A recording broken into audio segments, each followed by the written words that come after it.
So a long-time client approaches you with a business proposal. Has anyone proposed business to you as a client? No, not yet? I think we'll probably get to be pretty normal the longer you've been at it. Right, guys with silver hair back there? And you start talking about business. Okay, I have silver hair, so. He's identified an opportunity for the two of you. She's proposing, to buy a rental property together. Decent price. Wants you to participate in this. What do you do? Okay, so the gentleman is suggesting that this is an example of a potential conflict of interest. Everybody agree with that? It is an example of potential. Yes, sir, with the arm up back there. Are you agreeing or you have a comment? You're agreeing. Good. Vote from the back. Yeah, it's an example of a conflict of interest. Now, are conflicts of interest bad? Yes. No, they're not bad. Everything in our industry is a conflict of interest. The premise of capital markets and the regulation has an inherent conflict of interest. Here's what it is. Those people that run capital markets have a dual mandate, at least dual, sometimes I hear three, dual mandate. One, protect consumers or investors. Two, allow capital flow where it needs to flow. You can protect consumers by eliminating the flow of capital, but then the capital doesn't flow. You can increase capital to businesses by allowing a big flow of capital, but then consumers are not protected effectively.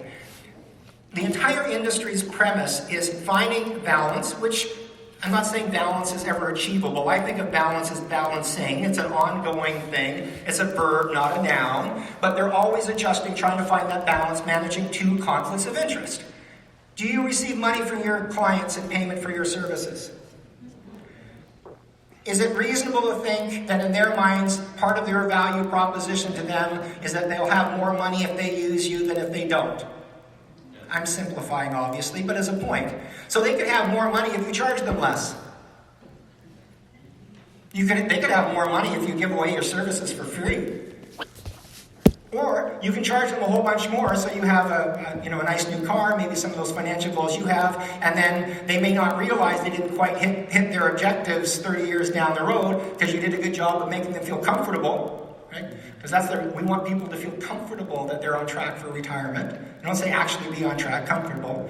Note now how often you hear the word comfort in our industry going forward. But we have to find that balance in a conflict of interest. I want to get paid for making sure somebody has more money. Right? It's true. Okay. But never mind what I say about this. What does IFB Canada say about this? Because this is what I'm here to remind you. And this is very technical and very specific. So you must always disclose to a client in writing any conflicts of interest. A general summary. At the beginning of your relationship with a client, you give out some disclosures. I'm confident that they cover general conflict of interest topics, correct? So that's part of why we're doing that. They add guidance to this. The guidance says, paragraph 2 up there, a conflict of interest means an interest that may adversely affect the certificant's judgment and or obligation to the client and may include a relationship with a business partner, debtor, or investor. So this would seem, at least in the mind of IFB Canada, the case study, going into business with a client to buy a piece of real estate, it's probably pretty clearly a conflict of interest. But I've already said conflict of interest are not necessarily bad. They're not immoral on the face of it. But what happens in the wake of a conflict of interest is the critical part here. So the second part of the guidance up here is they're telling you right away, certificates should advise their clients that they may not be able to continue in a professional relationship in the future. It's first step in this. So that is not because you said no to their idea, but you're contemplating saying yes, right? So I'm going to consider this, but, in the spirit of informed decision-making, I want to let you know that this may have some ramifications in our professional relationship. First thing you're supposed to say.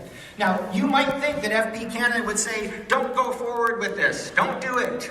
And they're not. I'm not saying that at all. Here's what they say. The certificant shall not provide service to a client where there's a conflict of interest unless the client makes an informed decision to engage. So that's fine, as long they're big kids like we are, as long as they understand what they're getting into. But because we're in the business of documenting things, they are telling you that certificant shall obtain the client's written consent. Makes sense? And that consent must include a description of the conflict of interest. So it's not just enough that you have a piece of paper where they go, I get it, yeah, conflict. They have to describe, so they're able to demonstrate they understand what the conflict is all about, so what choice that they're making. Now they further add, where a conflict of interest arises during the course of an ongoing relationship, so like the case study we just discussed, the certificant, that's you, shall immediately advise the client in writing and cease providing services until you get that written consent from the client to proceed. So there's a mechanism here in their minds that's appropriate for dealing with this kind of conflict of interest.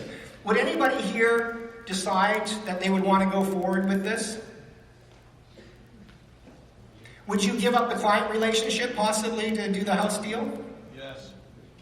If it wasn't a very good client and there's more money in the house? We're business people. That's a reasonable... if you're being invited to participate as a business person in a business dealing, bringing the mind of a business person to bear is probably a reasonable thing. In fact, perhaps the reason they asked you is because they want that business judgment.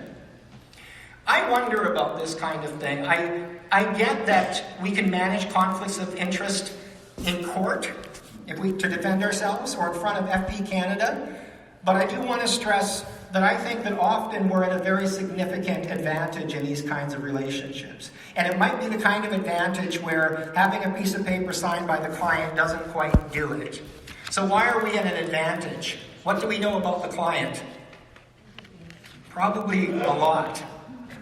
Probably a lot. And we probably dealt with them for a while, which is why they bring this to our attention. So we know the good stuff about them and their weaknesses. We might know their weak points if we were ever working hard in negotiations over something in the future. Right? Now, what do they know about us? That we might be trustworthy. Well, I'll say this. Let's do an honest response to the comment. We are at least trusted because they are a client and they're inviting us to do business. Are we in fact worthy of that trust is the ethics question. Are we in fact worthy? Now, one of the things about advisors, of course, is we often do our best to present ourselves to consumers in the most positive light. We do. What's the expression that's often used in the industry? Fake it until you make it. You've heard that expression. Anybody ever tell you that at a conference or a mentor or branch manager? Nobody? Okay, well, I used to hear that all the time. And the way I understand fake it until you make it is this. Misrepresent yourself about your abilities and your integrity until you have such abilities and integrity to be equal to the picture of you that you're trying to establish with the client. Misrepresent yourself. Now, I would imagine that some of us present ourselves to our clients as being business people because we're self-employed. Now, being a business person because we're self-employed, working from our home is a little bit different from having a corporate entity with a couple of hundred employees and buildings and stuff like that, which might describe some of you in the room, but not typical of advisors. But we present ourselves, we do a good job of presenting ourselves to our clients as being business people, smart and savvy, and they may not know specifically what our skills are. Because, in part, we try to establish trust with them.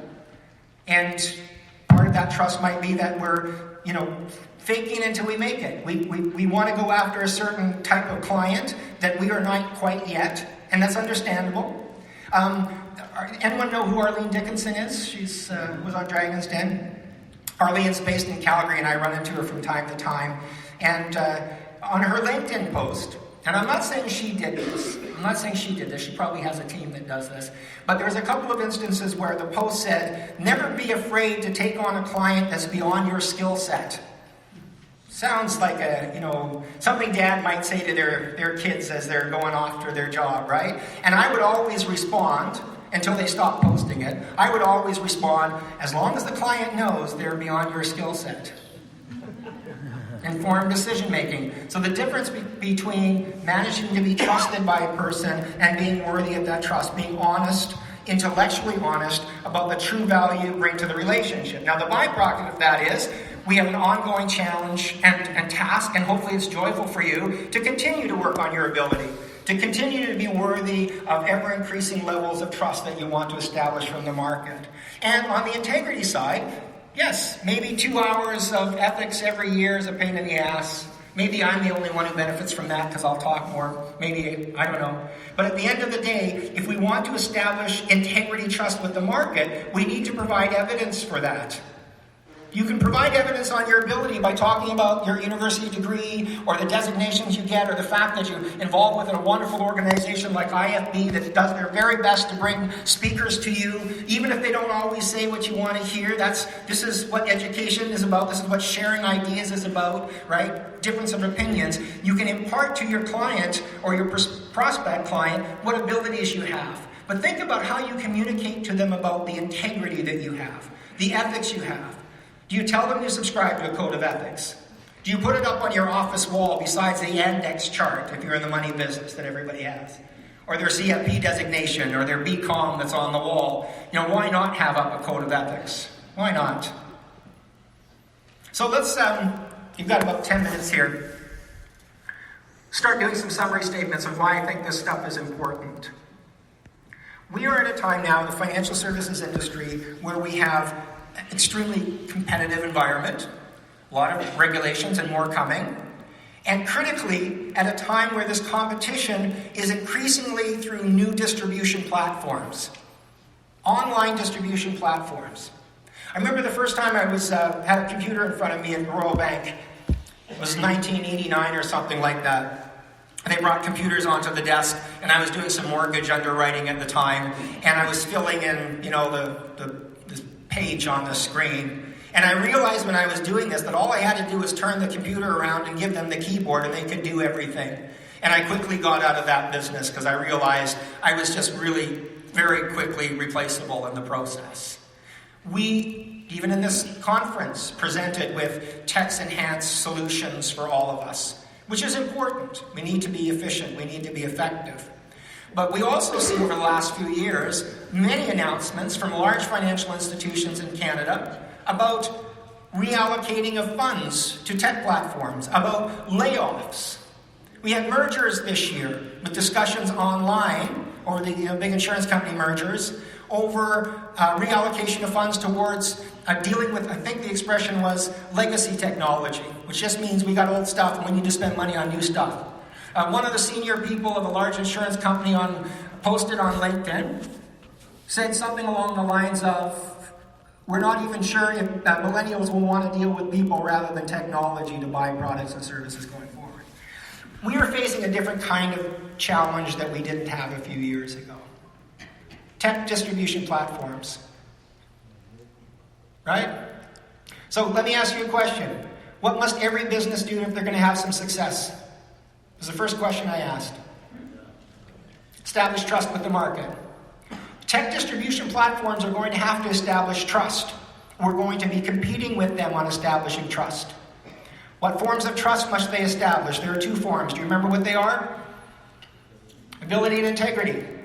They're going to say to the market, look at us, we have ability. We can deliver you more information, more quotes, faster, 24/7. We're updated quickly, available to you. We might even be able to reduce the price over time because of scalability. They will say, trust us, we can do it. But they'll also say, trust us, we can do it better than a human can. It's not just about trust, it's about relative trustworthiness in a competitive market. They'll say, we can do it better. We are more able. That other form of trust, they're going to have to convince the market that they have integrity trust. Trust us, we will do it. They might say, those human beings, they get paid a lot of money for doing this stuff. It's an expense in the industry. Human beings are motivated to buy a new car, a bigger house, take a trip, get their kids through school, get a wedding for them. Tech might say, we're not motivated by that. Tech might say human beings are motivated by rewards and recognitions, getting sent off to a conference someplace. Tech would say, we're not motivated by that. They'll try to say we're more likely to do the right thing because we have more integrity. They will say, this is going to be the argument that they're going to try to make. Ladies and gentlemen, we're going to have a tough time competing on ability if we're only in the information providing business. It's one of the reasons we talk about what our value proposition is so much. making sure we're giving real value for that. But on the integrity side, we have a great opportunity to compete. If technology wants to say, trust us, we have integrity, and if integrity